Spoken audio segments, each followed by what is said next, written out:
Hello everyone, विद्यार्थी मित्रांनो, आजच्या लेक्चरमध्ये आपण पुढचे न्यूमरिकल जे आहे ते सॉल्व करणार आहे. आपण पहिले 5 न्यूमरिकल सॉल्व केलेले आहेत. 3 नंबरच्या प्रश्नामधला 6वा न्यूमरिकल काय आहे बघा. इन ए वर्कशॉप काय सांगितलं बघा. A worker measures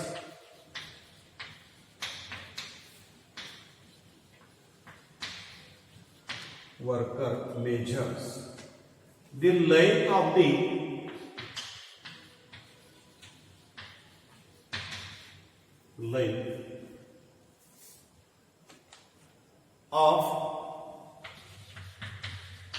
a steel plate with a vernier caliper.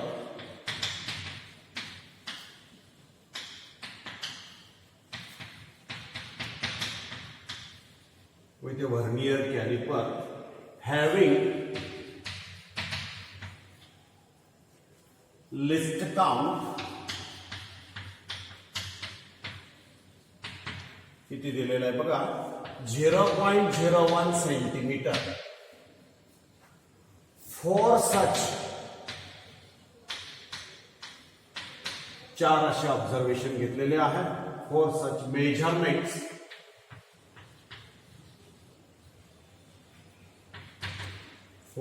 Measurements of the length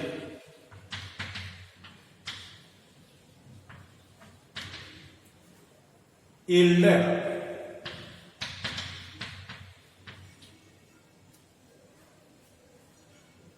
the following values. काय दिलेले आहेत बघा व्हॅल्यूज.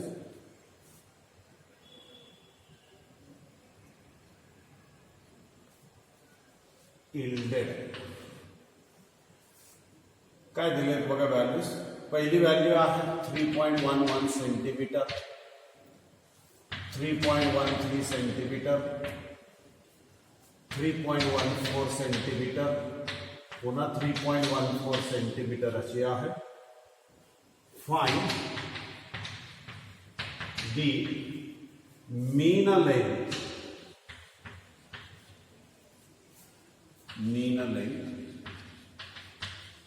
आणि काय विचारलेलं बघा. Mean absolute error.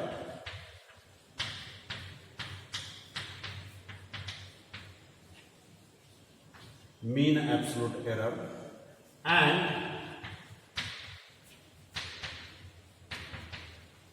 percentage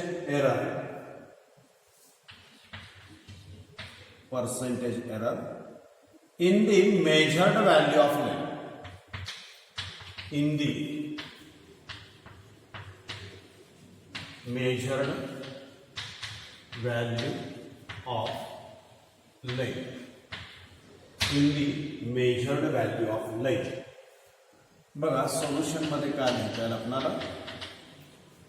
दिलेल्या क्वांटिटी आहेत बघा.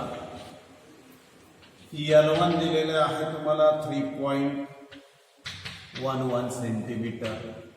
L2 दिलेली आहे 3.13 सेंटीमीटर. L3 दिलेली आहे 3.14 सेंटीमीटर.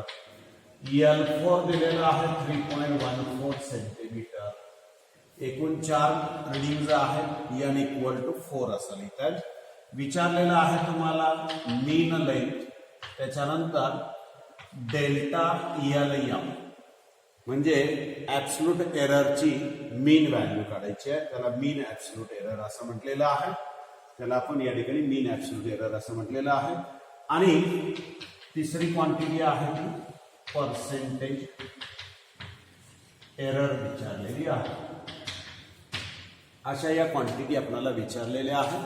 प्रॉब्लेम बघा पुन्हा एकदा काय आहे. In a workshop a worker measures the length of a steel plate with a vernier caliper having list count 0.01 centimeter. For such measurements of the line yielded the following values. काय त्या values आलेले आहेत बघा. 3.11 centimetre, 3.13 centimetre, 3.14 centimetre, 3.14 centimetre. Find the mean length, mean absolute error and percentage error in the measured value of length. आपण त्यांनी दिलेल्या length या ठिकाणी लिहिलेले आहेत. 4 रिडिंग आहेत. काढायचं आहे मीन लेंथ, मीन ऍब्सोल्यूट एरर आणि पर्सेंटेज एरर काढायचे. आपल्याला कशा पद्धतीने सॉल्व्ह करता येईल बघा. आपल्याला हा प्रॉब्लेम मी थोडा हा प्रॉब्लेम पुसून घेतो आणि आपल्याला हा बोर्ड वापरता येईल बघा.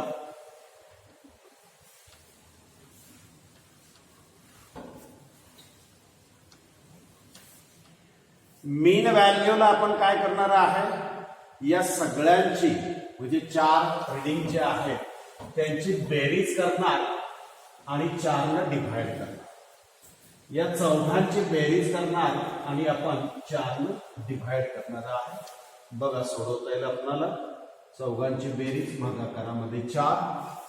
LM equal to L1 plus L2 plus L3 plus L4 divided by 4 असं लिहिता येईल. LM इक्वल टू काय काय दिलेले व्हॅल्यूज आहेत बघा. 3.11 plus 3.13 plus 3.14 plus 3.14 divided by 4. LM equal to बेरीज करता येईल आपल्याला. 4 आणि 4 8 आणि 3 11 आणि 1 12. हाचा एक येणार आहे. 1 आणि 1 2 आणि 1 3 आणि 1 4 आणि 1 5 आणि 3 6 9 आणि 12 भागाकारामध्ये 4. LM इक्वल टू 4 ने डायरेक्ट भाग घालवता येईल तुम्हाला. भाग घालवला की काय लिहिता येणार बघा. 3 येणार आहे. त्याच्यानंतर 1 चा भाग जाणार आहे. राहणार आहे किती बघा 1 राहणार आहे म्हणजे 12 झाले. पुन्हा 3 चा भाग जाणार आहे. 3.13 सेंटीमीटर ही मीन व्हॅल्यू मिळणार आहे आपल्याला. आता आपल्याला मीन ऍब्सोल्यूट एरर काढण्यासाठी ऍब्सोल्यूट एरर काढायला पाहिजे. पहिल्याची काढता येईल आपल्याला delta L1 mod LM minus L1 म्हणजे काय 3.13 वजा पहिली व्हॅल्यू 3.11 मॉड्युलस. याचा अर्थ जरी यांची वजाबाकी मायनस आली तर ती आपण प्लसच घेणार आहे. इथं काय येणार आहे वजाबाकी प्लस येणार आहे 0.02 सेंटीमीटर येणार आहे. डेल्टा L2 काय लिहितात बघा. LM मायनस L2 म्हणजे 3.13 वजा दुसरी व्हॅल्यू बघा किती आहे 3.13 अशीच आहे म्हणजे आपल्याला ही 0 सेंटीमीटर मिळणार. तिसरी व्हॅल्यू बघा L3 LM minus L3 equal to 3.13 वजा 3.14 म्हणजे ही वजाबाकी मायनस 0.01 येणार. मात्र मॉड असल्यामुळे ती आपण प्लस घेणार.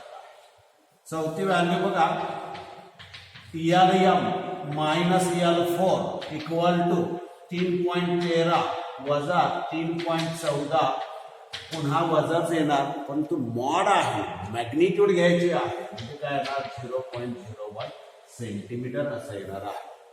आता आपल्याला या ठिकाणी यांची काय करायची सरासरी काढायची आहे. कशी काढता येईल बघा. डेल्टा LM इक्वल टू या सगळ्यांची बेरीज करणार आपण आणि डिव्हायडेड बाय आपल्याला 4 करता येणार आहे. या सगळ्यांची बेरीज करता येईल आपल्याला. Delta L1 plus delta L2 plus delta L3 plus delta L4 घेता येईल divided by 4.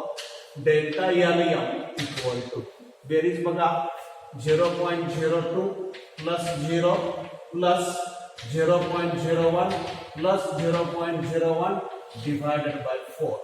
Delta LM equal to लिहिता येईल आपल्याला या ठिकाणी. बेरीज येणार 1 1 2 आणि हे 2 4 0 0.01 आणि delta L M equal to आपल्याला लिहिता येणार आहे 0.01 सेंटीमीटर मध्ये असं लिहिता येणार आहे. अशी ही मीन ऍब्सोल्यूट एरर ही जी आहे ती काय मीन ऍब्सोल्यूट एरर आहे. आता आपल्याला पर्सेंटेज एरर काढायची आहे. कशी काढता येईल बघा percentage error.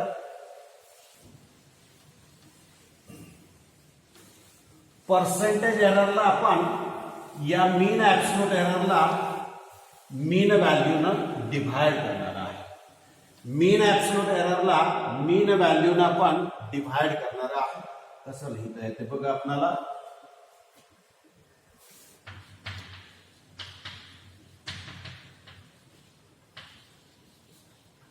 Equal to delta L M upon L M into 100%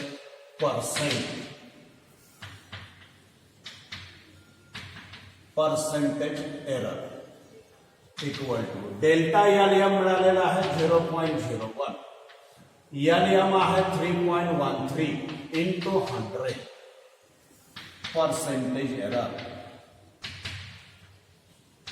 बरोबर. काय लिहिता येईल बघा आपल्याला.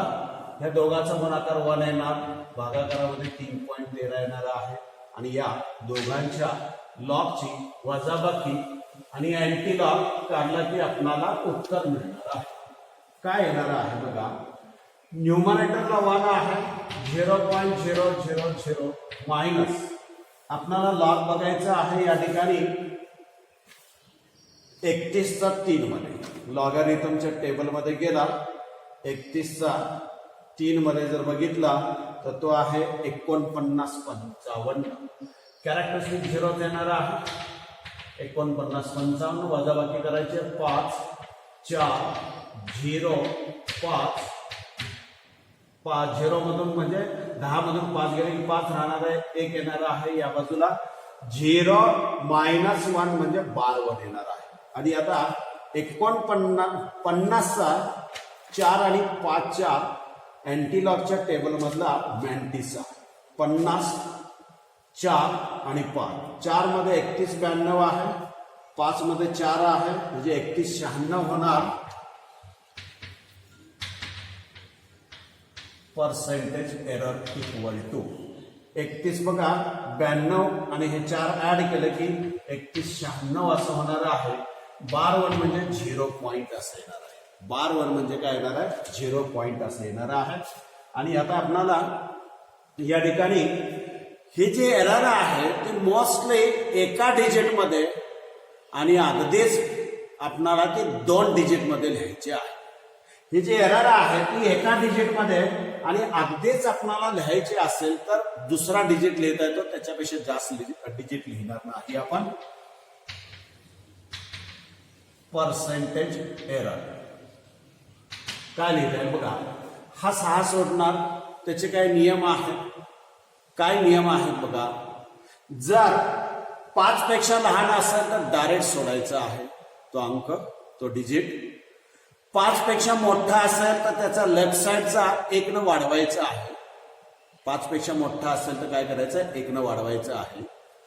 5 असेल आणि त्याच्या पुढे 0 असेल, 5 असेल आणि त्याच्या पुढे 0 असेल, कशा पद्धतीने सांगता येईल बघा आपल्याला. समजा 1.253 असा. मला लास्ट डिजिट 3 सोडायचा आहे, तो काय आहे 5 पेक्षा लहान आहे म्हणून आपण डायरेक्ट सोडणार. याला आपण 1.5 असं लिहिणार आहे. समजा दुसरा डिजिट आहे 2.256 असा आहे. मला 6 सोडायचा आहे, तो 5 पेक्षा मोठा आहे. लेफ्ट साइडचा डिजिट 1 न वाढवायचा आहे म्हणजे हे काय लिहिणार आपण 2.26 असं लिहिणार. काय लिहिणार आपण 2.26 असं लिहिणार. आता 5 पेक्षा लहान आणि 5 पेक्षा मोठ्याचा विषय संपला. 5 असेल तर काय करायचं आहे, त्याच्यासाठी 2 नियम आहे. त्याच्यासाठी 2 नियम आहे. 5 असेल आणि त्याच्या पुढे 0 असेल, 5 अँड फॉलोड बाय द 0. म्हणजे समजा 3 पॉइंट या ठिकाणी 250 असा, 3.250 असा. मला समजा 0 सोडायचा आहे, काय विषय नाही, 0 डायरेक्ट सोडू शकतो आपण, काही अडचण नाही. आता मला 5 ड्रॉप करायचं आहे. 5 ड्रॉप करायचं असेल तर नियम काय सांगतो बघा. जर त्याच्या लेफ्ट साइडचा डिजिट इव्हन असेल म्हणजे काय 2, 4, 6, 8 पैकी असेल तर त्याच्या लेफ्ट साइडचा डिजिट हा इव्हन असेल म्हणजे 2, 4, 6, 8 पैकी असेल तर काहीही बदल करायचा नाही. डायरेक्ट 5 सोडायचा म्हणजे आपल्याला याला 3.2 असं लिहिता येणार आहे. म्हणजे आपल्याला याला काय लिहिता येणार आहे 3.2. आणि आता नियम काय बघा. समजा या ठिकाणी आपल्याला 5 सोडायचं आहे. त्याच्या अगोदरचा डिजिट आहे समजा एक्झाम्पल 4.75 असा असेल आणि मला 5 ड्रॉप करायचं आहे. पुढे 0 असेल नसेल. मला जर 5 ड्रॉप करायचं असेल तर त्याच्या लेफ्ट साइडचा डिजिट जर ऑड असेल. ऑड म्हणजे काय 1, 3, 5, 7, 9 हे डिजिट्स आहे ना. ऑड म्हणजे 1, 3, 5, 7, 9. इव्हन म्हणजे 2, 4, 6, 8 असा असेल. ऑड असेल तर तो डिजिट 1 न वाढवायचा आहे. म्हणजे याला काय लिहिणार आपण 4.8 असं लिहिणार. याला आपण काय लिहिणार 4.8 असं लिहिणार आहे. नियम वापरायचा आहे. हा 6 सोडणार 9 सोडणार आणि इथं काय होणार बघा. 9 हा 6 मोठाचा आहे 1 न वाढवायला पाहिजे. 9 मोठाचा आहे 1 न वाढवायला पाहिजे म्हणजे दुसऱ्या डिजिट पर्यंत येणार म्हणजे 0.32% असं होईल. म्हणजे काय होईल 0.32. मोस्टली एका डिजिट मध्ये आणि अगदीच आपण 2 डिजिट पर्यंत पर्सेंटेज एरर लिहू शकतो. त्याच्यापेक्षा जास्त डिजिट मध्ये ही पर्सेंटेज एरर लिहायची नाही. म्हणून याला 2 डिजिट मध्ये कन्व्हर्ट केलेलं आहे आणि कन्व्हर्शनचे नियम तुम्हाला सांगितलेले आहे. असा हा पर्सेंटेज एररवरचा हा प्रॉब्लेम जो आहे तो. आणि त्याला आपणाला राउंडिंग ऑफ करताना जे नियम आहेत ते आपण सांगितलेले आहेत. राउंडिंग ऑफ करताना जे नियम आहेत ते आपण या ठिकाणी सांगितलेले आहेत. नेक्स्ट बघा आपल्याला सांगता येईल पुढचा प्रॉब्लेम काय आहे बघा. Find the percentage error in the kinetic energy of body. काय आहे बघा.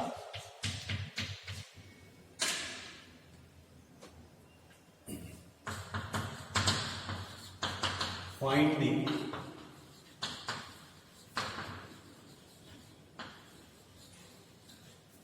percentage error in the kinetic energy of a body of mass किती दिलेलं आहे बघा 60.0 plus minus 0.3 gram moving a velocity किती दिलेली आहे बघा 25.0 प्लस मायनस एरर आहे ती 0.1 सेंटीमीटर पर सेकंद. आणि तुम्हाला इथं पर्सेंटेज एरर विचारलेली आहे. प्रॉब्लेम काय लक्षात आला तर बघा. Find the percentage error in the kinetic energy of body of mass 60 plus minus 0.3 gram moving with a velocity 25 plus minus 0.1 centimeter per second. आपणाला या कायनेटिक एनर्जीच्या पर्सेंटेज एरर जी आहे ती काढायची आहे. कशा पद्धतीने सोडवता येते बघा. दिलेली माहिती काय आहे बघा. मास आहे 60.0 प्लस मायनस याला आपण डेल्टा एम घेणार. वेलॉसिटी आहे 25.0 प्लस मायनस 0.1 हे आहे ते ग्रॅम मध्ये आहे. हे आहे ते सेंटीमीटर पर सेकंद मध्ये आहे. आणि तुम्हाला पर्सेंटेज एरर इन एनर्जी विचारलेली आहे. काय फॉर्म्युला बघा. एनर्जीचा फॉर्म्युला आपल्याकडे आहे half M V square. Half M V square. यातल्या हाफ मध्ये काय एरर होत नाही. कॉन्स्टंट मध्ये कुठली एरर नाही. त्यामुळं एरर घेतलं की कॉन्स्टंट निघूनच जाणार आहे. म्हणजे काय, delta E by E percentage error लिहायचे आहे. डेल्टा ई बाय ई गुणाकार आहे म्हणजे त्यांच्या रिलेटिव्ह एररची बेरीज करणार. इथं पॉवर आहे म्हणजे पॉवरनं रिलेटिव्ह एररला मल्टिप्लाय करणार आहे. पहिल्यांदा आपण रिलेटिव्ह एरर मध्ये लिहूया delta M by M plus power आहे म्हणजे 2 डेल्टा व्ही बाय व्ही. या हाफचा विचार करे. हाफ इज ए कॉन्स्टंट, त्याच्यामध्ये काही एरर होणारच नाही. Half is a constant, error होऊ शकत नाही. फक्त मास आणि वेलॉसिटी मधले एरर इथं लिहिलेली आहे. आणि आता आपल्याला पर्सेंटेज एरर पाहिजे असेल तर काय लिहिणार बघा, percentage error in kinetic energy equal to delta E by E into 100%. Delta E by E काय लिहिता येईल बघा, त्याला असं पण लिहिता येईल आपल्याला percentage error in kinetic energy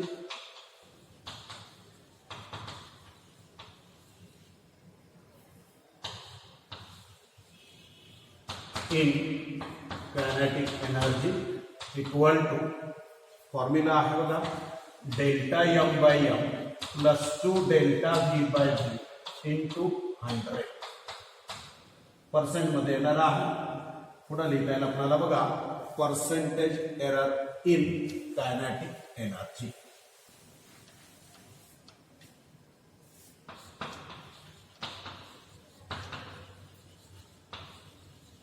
error in kinetic energy बरोबर डेल्टा एम बाय एम. तुम्हाला डेल्टा एम किती दिलेला आहे बघा, डेल्टा एम आहे 0.3 डिवायडेड बाय एम आहे 60 प्लस गुणाकार असेल तर एररची बेरीज होणार, रिलेटिव्ह एररची बेरीज होणार. भागाकार असेल तरी सुद्धा रिलेटिव्ह एररची बेरीजच होणार आहे. पॉवर असेल तर पॉवर इंटू रिलेटिव्ह एरर असं लिहिलेलं आहे.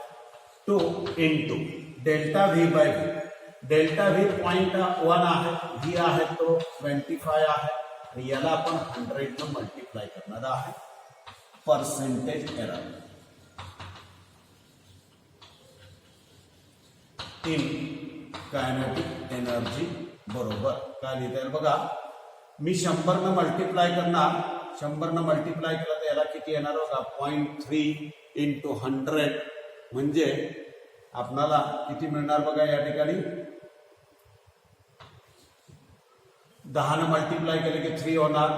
पुढच्या झिरोचं काय होणार आहे 30 डिवायडेड बाय 60 प्लस या दोघांचं किती होणार आहे बघा बाय 25. पर्सेंटेज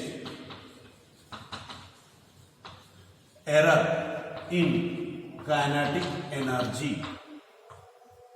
बरोबर दोघांचा भागाकार किती येणार बघा, 3 ला 6 न भागायचं असेल तर 0.5 येणार आणि 20 ला 25 न भागायचं असेल तर 0.8 येणार. म्हणजे 1.3%. डायरेक्टच बेरीज करता येईल आपल्याला, डायरेक्ट भाग घालवता येतील या ठिकाणी. 0.5 प्लस 0.8 म्हणजे दोघांची बेरीज 1.3% अशी ही कायनेटिक एनर्जी मधली एरर आपल्याला लिहिता आलेली आहे. पुढचा प्रॉब्लेम काय आहे बघा,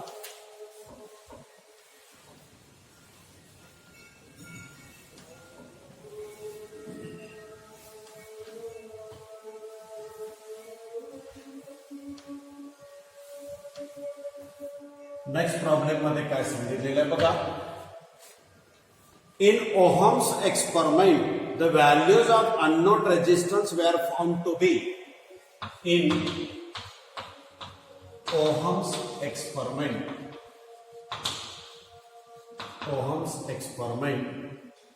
the values of the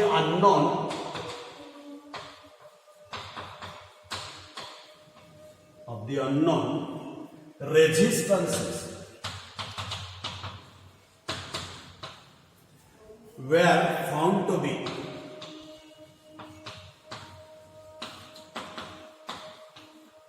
found to be 6.5 12 ohm, 6.09 ohm, 6.22 ohm, 6.15 ohm. Calculate.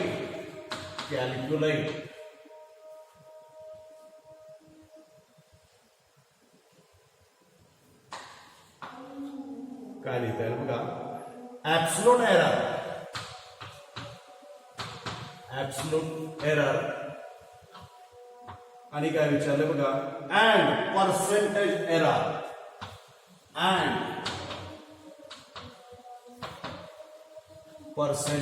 Error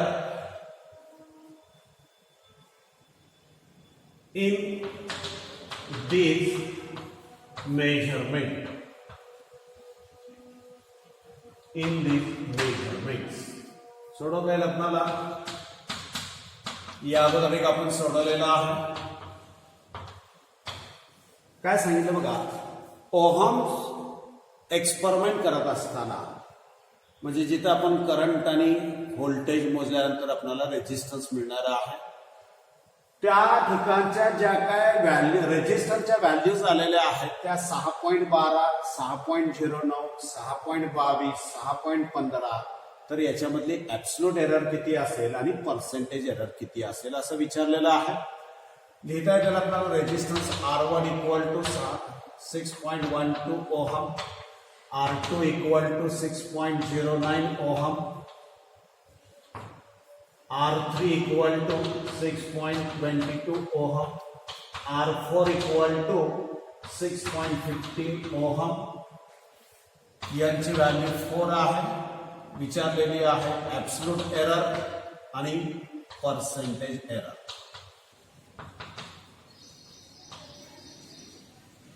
absolute error आणि पर्सेंटेज एरर.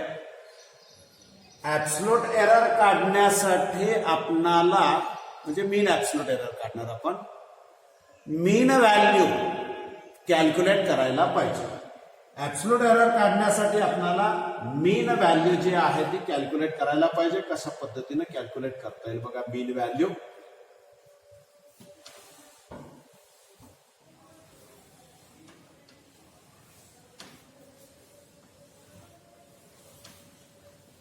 मीन व्हॅल्यू कॅल्क्युलेट केल्यानंतर मीन व्हॅल्यू आणि ईच मेजर्ड व्हॅल्यू यांना आपण ऍब्सोल्यूट एरर म्हणलेला आहे. त्यांची सरासरी काढली की मीन ऍब्सोल्यूट एरर येणार आहे.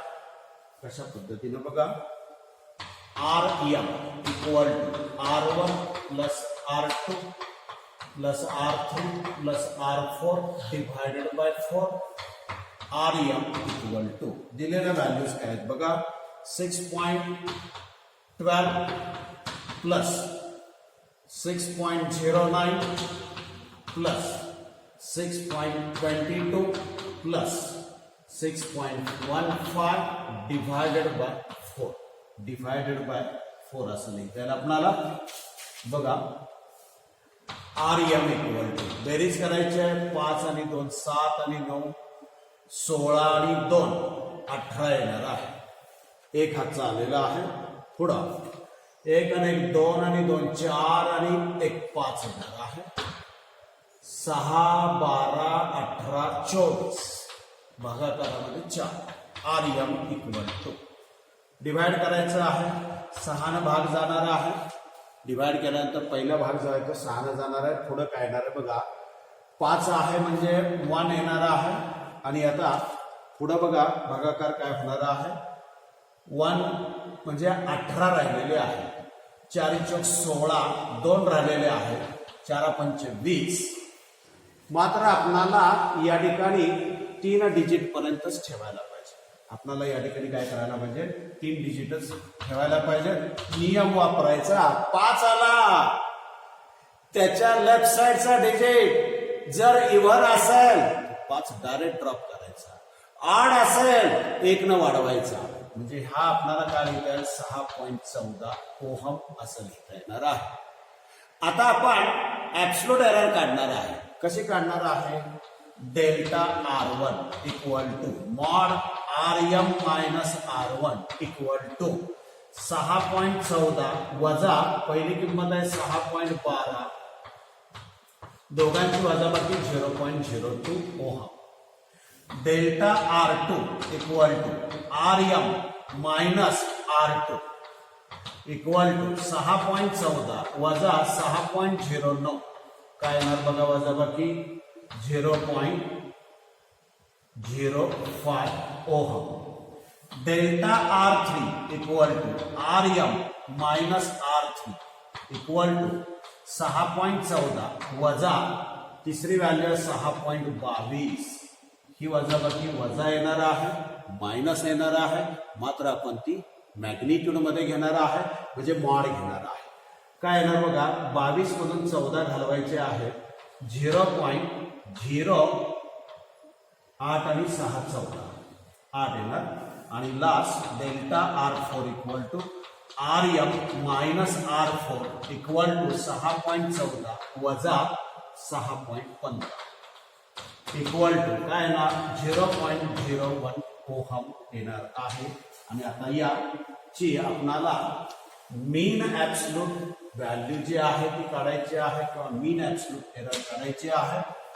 Delta RM equal to delta R1 delta R2 plus delta R3 plus delta R4 divided by 4.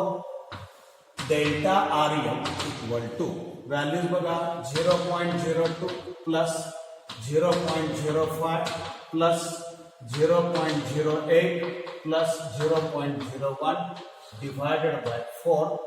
Delta RM equal to बेरीज करायची आहे. 8 आणि 1 9 5 14 आणि 2 16 म्हणजे 0.16 divided by 4. 0.16 divided by 4 division करता येईल आपल्याला. Delta RM equal to direct भाग जाणार आहे 0.04 ओहम असं आपल्याला मिळणार आहे. म्हणजे आपल्याला ऍब्सोल्यूट एरर कॅल्क्युलेट करता आली बघा. आता आपल्याला पर्सेंटेज एरर काढायची आहे. आपल्याला या ठिकाणी पर्सेंटेज एरर काढायची आहे. कशा पद्धतीने काढता येईल बघा.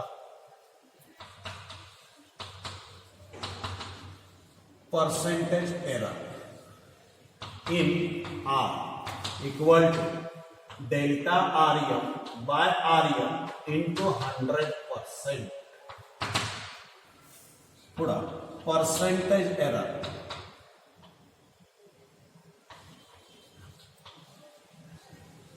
इन R रेजिस्टन्स म्हणजे डेल्टा RM किती आहे 0.04 आणि RM किती आलेला आहे बघा 6.14 into 100.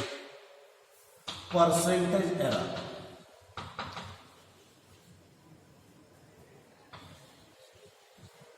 In R equal to 100 न मल्टिप्लाय केला तर 4/6.14 असं येणार आहे. दोघांचा भागाकार करायचा आहे. कशा पद्धतीने करता येईल बघा आपल्याला. पर्सेंटेज एरर साठी त्याचा लॉग येणार आहे 4 चा लॉग 0. लिहिता येईल आपल्याला. लॉग टेबल मध्ये 40 चा 90 बघायचा आहे. 60 21 वजा 6.14 चा 90 म्हणजे 61 चा 4 मध्ये बघायचा आहे. 61 चा 4 मध्ये बघा 7882 वजाबाकी करता येईल. 9 2 11 12 तून 9 गेल्यानंतर 3 राहणार आहे, 1 राहणार आहे, तर 8 आणि 8 16 येणार आहे, 12 होणार आहे. म्हणजे आपल्याला काय लिहिता येईल बघा. याचा अँटीलॉग बघायचा आहे. 8139 81 चा 3 आणि 3 मध्ये 6501 आहे, 9 मध्ये 14 आहे, म्हणजे 65 15 असं येणार आहे. 6515 बार 1 मध्ये 0 येणार आहे. पर्सेंट मध्ये असणार आहे. मात्र आता आपल्याला काय लिहिता येणार आहे बघा. Percentage error in R equal to आपण काय सांगितलं. पर्सेंटेज एरर ही फक्त आणि फक्त जास्तीत जास्त 2 डिजिट पर्यंत लिहिता येते. सिंगल डिजिट मध्ये लिहायची नाही. सिंगल डिजिट किंवा 2 डिजिट त्याच्यापेक्षा जास्त डिजिट लिहायचे नाही. मग काय लिहिता येईल आपल्याला, हा 5 सोडणार याचं 2 करणार, हा 2 सोडणार डायरेक्टच सोडणार, म्हणजे 0.65% असं आपल्याला या ठिकाणी उत्तर लिहिता येणार आहे. 0.65% असं आपल्याला या ठिकाणी उत्तर मिळणार आहे. आणखीन एक प्रॉब्लेम पुढचा बघा काय आहे. या अगोदरचा आपला डायमेन्शनल अनालिसिसचा जो यूज आहे to find the relation between different physical quantities, तो यूज आपण या ठिकाणी फाइंड आउट कशा पद्धतीनं, अगोदर आपण एक्झाम्पल बघितलेली आहे, तीच तशाच टाईपचं एक्झाम्पल आहे या ठिकाणी. 9 नंबरचं एक्झाम्पल आहे. काय आहे बघा, an object is falling.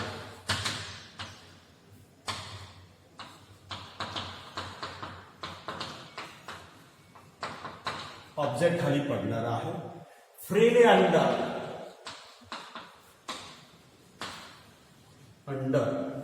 The gravitational force.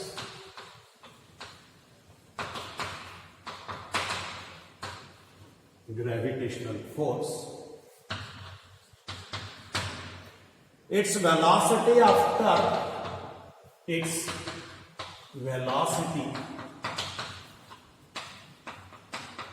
after traveling a distance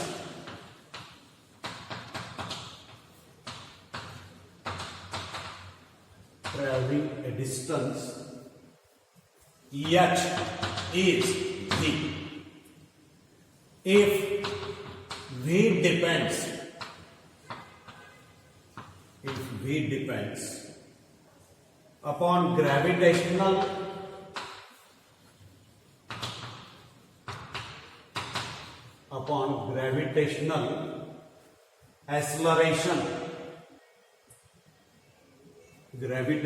acceleration, small g, and distance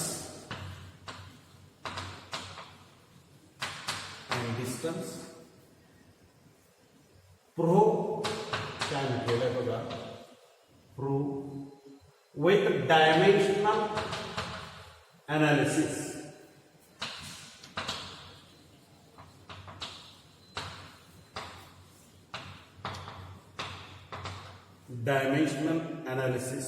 That v equal to k root gh, where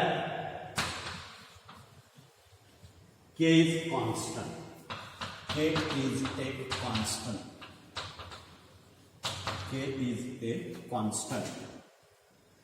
काय सांगितलं बघा, एक बॉडी ऑब्जेक्ट खाली पडत असताना त्यानं जे अंतर कव्हर केलेलं आहे ते h असं आहे, त्याची वेलॉसिटी आहे ती v आहे, आणि ही v जर ऍक्सलरेशन ड्यू टू ग्रॅव्हिटी आणि डिस्टन्स वरती अवलंबून असेल तर v चं इक्वेशन k रूट gh असं असायला पाहिजे. हे आपल्याला प्रूव्ह करायचं आहे. कशा पद्धतीने प्रूव्ह करता येते बघा, या ठिकाणी आपण हे डायमेन्शनल मेथडनं इक्वेशन डिराईव्ह करत असताना बघा, v प्रपोर्शनल टू काय येणार आहे, g raise to x h raise to y. x आणि y च्या व्हॅल्यूज काढायच्या आहेत आपल्याला. v equal to g raise to x h raise to y, बरोबर आहे. आता k हा प्रपोर्शनली कॉन्स्टंट आहे, त्या डायमेन्शनल अनालिसिस लिमिटेशन आहे, हा कॉन्स्टंट काढता येत नाही. प्रत्येकाचं डायमेन्शन लिहिणार आपण m0 l1 t-1. k ला काय डायमेन्शन नाही, g चं डायमेन्शन बघा l1 t-2 race to x, h म्हणजे अंतर आहे l रेस टू 1. आता बघा m0 l1 t1 equal to l raise to x plus y t raise to -2x. आता लेफ्ट साइडच्या MLT च्या पॉवर, राईट साइडच्या MLT च्या पॉवर इक्वेट करायच्या, म्हणजे काय ना -2x equal to 1, x equal to, बरोबर आहे का बघा, -2x इक्वल टू -1, इथं -1 आहे, म्हणजे x equal to half, x plus y equal to 1 x plus y equal to 1. Value substitute करायचे. X plus half equal to 1, half plus y equal to 1. X ची value दिलेली आहे म्हणजे y equal to half. Value substitute करायच्या. K G raise to half H raise to half म्हणजे root G root H म्हणजे काय येणार root V equal to K route g h असं आपल्याला डायमेन्शनली प्रूव्ह करता येणार आहे. या के ची व्हॅल्यू जी आहे ती बघा रूट 2 अशी आहे आणि हे स्टँडर्ड इक्वेशन आहे. वरून बॉडी खाली पडत असेल तर फायनल व्हेलॉसिटीचं इक्वेशन रूट 2 जी एच आहे. पुढे आणि जायचं असेल तर एक्सपेरिमेंट वरना के ची व्हॅल्यू आपल्याला रूट 2 मिळणार आहे. म्हणजे आपल्याला हे इक्वेशन लिहायचं असेल तर V equal to root 2 into root g h म्हणजे रूट 2 जी एच असं मिळणार आहे. रूट 2 जी एच असं मिळणार आहे. असे हे वेगवेगळे न्यूमरिकल पुढेही आपण काही राहिलेले न्यूमरिकल डिस्कस करणार आहोत.